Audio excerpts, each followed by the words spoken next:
प्यारे बच्चों, हम लोग क्लास 10 के फिजिक्स विषय के चौथा चैप्टर विद्युत धारा पढ़ रहे हैं। इस चैप्टर का आज 7वां क्लास है। पिछले 6 क्लास के वीडियो को देखने के लिए डिस्क्रिप्शन में लिंक शेयर किया गया है, आप वहां से देख सकते हैं। आइए, आज का जो टॉपिक है बहुत ही इंपॉर्टेंट और शानदार टॉपिक है। वो है कि वोल्ट मीटर किसे कहते हैं। What do you mean by volt meter, कि वोल्ट मीटर है क्या। तो बहुत ही इंपॉर्टेंट नेचर का है, बराबर पूछा जाने वाला टॉपिक है, चाहे वो बोर्ड एग्जाम हो या फिर कोई भी कॉम्पिटिटिव एग्जाम हो। अगर साइंस से प्रश्न रहता है तो यही सब टॉपिक में से प्रश्न बराबर पूछा जाता है। आप क्वेश्चन बैंक या प्रीवियस क्वेश्चन को देख करके अंदाजा लगा सकते हैं। इसलिए आइए जरा समझें कि जिस यंत्र द्वारा किसी विद्युत परिपथ के किन्हीं दो बिंदुओं के बीच के विभवांतर को मापा जाता है, उसे वोल्ट मीटर कहते हैं। पिछले क्लास में हम लोगों ने एमीटर देखा था। एमीटर के द्वारा विद्युत धारा मापी जाती है, जबकि वोल्ट मीटर के द्वारा विभवांतर मापी जाती है। इसलिए इसका बहुत ही सरल परिभाषा लिखे हैं कि जिस युक्ति के द्वारा किसी विद्युत परिपथ के किन्हीं दो बिंदुओं के बीच के विभवांतर को मापा जाता है, उसे वोल्ट मीटर कहते हैं। आपके घर में स्टेबलाइजर होगा और उसमें देखेंगे एक मीटर लगा होता है जिसमें भी लिखा होता है। कुछ पठन लेने के लिए, रीडिंग लेने के लिए उसमें रीडर भी होता है और विभवांतर वो माप करके बताता है कि 220 वोल्ट है या उससे कम है या जो भी है। तो आप मोटर के स्टार्टर में देखेंगे, आप स्टेबलाइजर में देखेंगे, उसमें एक मीटर लगा होता है, वही आपका वोल्ट मीटर है। अब है कि वोल्ट मीटर किसी विद्युत परिपथ में समांतर क्रम में जोड़ा जाता है। ये काफी इंपॉर्टेंट क्वेश्चन है, ऑब्जेक्टिव के लिए बराबर पूछा जाने वाला ये क्वेश्चन है कि एमीटर को किसी भी विद्युत परिपथ में किस प्रकार के समूहन में जोड़ा जाता है। तो आपको जवाब देना है श्रेणी क्रम समूहन। जबकि वोल्ट मीटर के बारे में अगर पूछा जाए कि वोल्ट मीटर किसी विद्युत परिपथ में किस प्रकार के समूहन में जोड़ा जाता है, तो आपको जवाब देना है कि समांतर क्रम समूहन। देख लीजिए, समांतर क्रम समूहन कैसे समांतर क्रम समूहन में रहता है, तो आइए इसको देखते हैं। ये जो सर्किट बनाया गया है, किस प्रकार से वोल्ट मीटर का उपयोग किया जाता है समांतर क्रम में, वो देखेंगे हम लोग। वोल्ट मीटर का जो प्रतीक होता है वो ये है, इस तरह से इसको डिनोट किया जाता है। जबकि सर्किट में इस तरह से जोड़ा जाता है कि ये आपका सेल है, सेल से विद्युत धारा प्रवाहित होती है। इसमें देखिए दो बल्ब लगा है, एक L1 है और दूसरा L2 है। 3 बिंदु है A, B और C। AB से L1 जुड़ा हुआ है, BC से L2 जुड़ा हुआ है, स्विच S है।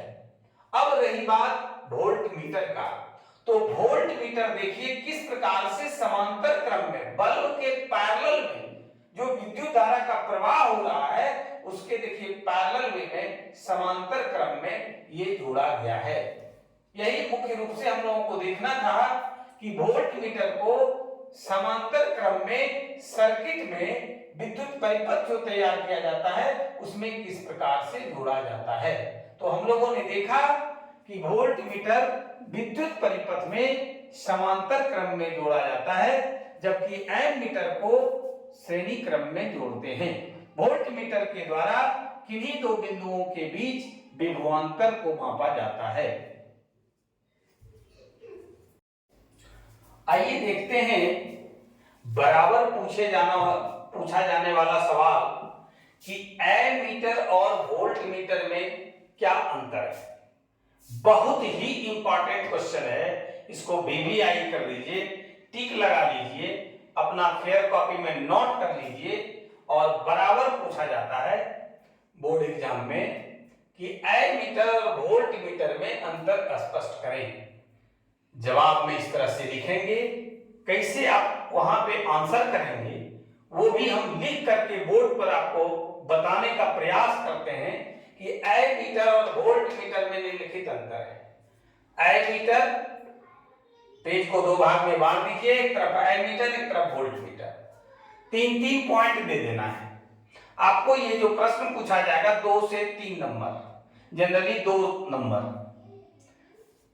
अब आइए कि एमीटर किसी विद्युत परिपथ में धारा की प्रबलता को मापता है, ये आपका इंपॉर्टेंट है। एमीटर से क्या होता है कि एमीटर किसी विद्युत परिपथ में धारा की प्रबलता को मापता है। वोल्ट मीटर किसी विद्युत परिपथ में किन्हीं दो बिंदुओं के बीच के विभवांतर को मापता है। अभी हम लोगों ने देखा था कि वोल्ट मीटर किसी विद्युत परिपथ के किन्हीं दो बिंदुओं के बीच विभवांतर को मापता है। अब है दूसरा जो पॉइंट है वो है कि एमीटर, बहुत ही इंपॉर्टेंट आपका ये पॉइंट है दोनों तरफ से, कि एमीटर किसी विद्युत परिपथ में श्रेणी क्रम में जोड़ा जाता है। किसमें जोड़ा जाता है? श्रेणी क्रम में। जबकि वोल्ट मीटर किसी विद्युत परिपथ में समांतर क्रम में जोड़ा जाता है। ये ऑब्जेक्टिव के लिहाज से भी बहुत ही इंपॉर्टेंट है, बार बार हम दोहरा रहे हैं। तीसरा है कि एमीटर का स्केल एम्पियर ए में रहता है। आप देखेंगे जहां भी एमीटर लगा होता है बीच में ए लिखा होता है, जबकि वोल्ट मीटर का स्केल भी में लिखा होता है, भी में रहता है। आप स्टेबलाइजर में जो मीटर लगा है आप उसको देखिए, आप मोटर का जो स्टार्टर है उसमें भी मीटर लगा हुआ है, उसमें भी देखिएगा भी लिखा होगा। तो वोल्ट मीटर जो होता है उसका स्केल वोल्ट में होता है। अब आइए कि इस प्रश्न से हम लोगों ने क्या सीखा। 3 बातें सीखी हैं हम लोगों ने कि सबसे पहले एमीटर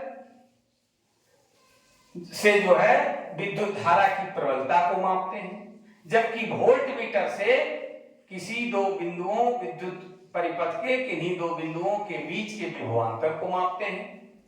दूसरा जो बहुत ही इंपॉर्टेंट बात है कि एमीटर को श्रेणी क्रम में जोड़ा जाता है, जबकि वोल्ट मीटर को समांतर क्रम में जोड़ा जाता है। एमीटर का जो स्केल है वो एम्पियर ए में है, जबकि वोल्ट मीटर में स्केल भी में है। अब आइए, ये बहुत ही इंपॉर्टेंट प्रश्न है, इसको जरूर हम लोग मैंने बार बार देखेंगे, फेयर कॉपी में नोट करेंगे, और ये बहुत ही इंपॉर्टेंट प्रश्न है। अब आइए हम लोग देखते हैं कि ओम के नियम को लिखें। अगला जो प्रश्न है वो है ओम के नियम को लिखें। बहुत ही सुंदर टॉपिक है, बहुत ही महत्वपूर्ण टॉपिक है जिसको हम लोग पढ़ रहे हैं। सबसे पहले ये जानें कि ओम शब्द क्या है, ओम का क्या मतलब है। तो ओम जो है वो जर्मन का रहने वाला वैज्ञानिक था। उनका पूरा नाम हमने लिख भी दिया, ऑब्जेक्टिव के दृष्टिकोण से उनका नाम जॉर्ज साइमन ओम था। और इन्होंने इस नियम का प्रतिपादन 1826 ईस्वी में किया। क्योंकि अभी जो हम लोग पढ़ रहे हैं वो बिल्कुल ही ऑब्जेक्टिव एज कह सकते हैं, वस्तुनिष्ठ प्रश्न का ही एज है। अब तो क्लास का जो एग्जाम होता है वो भी ऑब्जेक्टिव बेस्ड है, बाकी कॉम्पिटिटिव एग्जाम जो भी हम लोग देते हैं वो तो ऑब्जेक्टिव बेस्ड है ही। इसलिए हम लोगों को हर टॉपिक बारीकी से सचेत होकर के ध्यान पूर्वक अध्ययन करना होगा। इसलिए सबसे पहले जानिए कि ओम वैज्ञानिक का नाम है, ओम का पूरा नाम जॉर्ज साइमन ओम है और इन्होंने ओम के नियम का प्रतिपादन 1826 ईस्वी में किया था और ये जर्मनी के रहने वाले थे। अब आइए क्या इन्होंने नियम दिया, तो आइए ओम के नियम को देखते हैं। कोई भी नियम है, ध्यान रखिएगा, कोई भी नियम जो दिया जाता है वो हूबहू आपको लिखना पड़ेगा। आप अपने मन से, या हम आपके अगर शिक्षक हैं तो हम अपने मन से उस पर कोई चेंजिंग नहीं कर सकते हैं, कोई भाषा नहीं बदलिएगा। ध्यान रखिएगा, जिन्होंने जो नियम दिया उस नियम को हूबहू आपको लिखना पड़ेगा।